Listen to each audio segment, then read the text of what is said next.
let's go over how to remove one of these tailgate doors. The sides, the back, everything.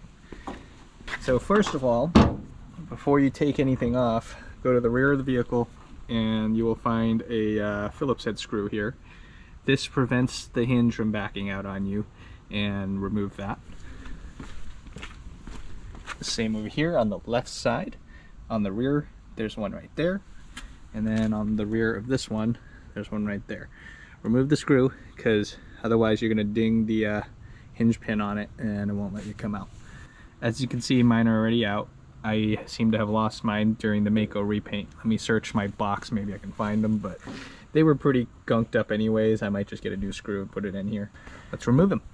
Unlatch the door, and you should be able to pull on it.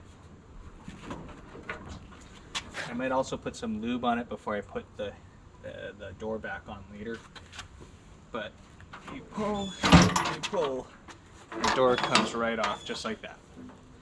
This probably weighs like 15-20 pounds. It's not too bad.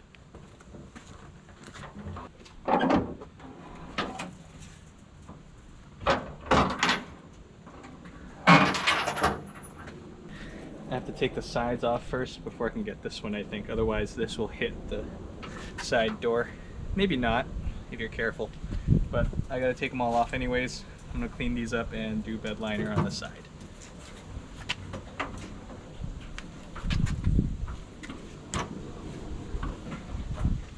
This side seems to be stuck.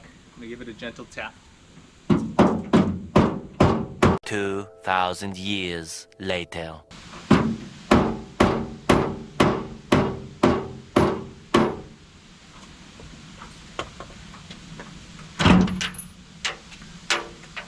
There we go.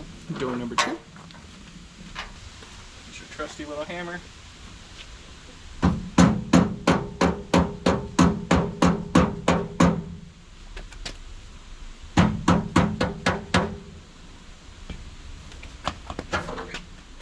There we go.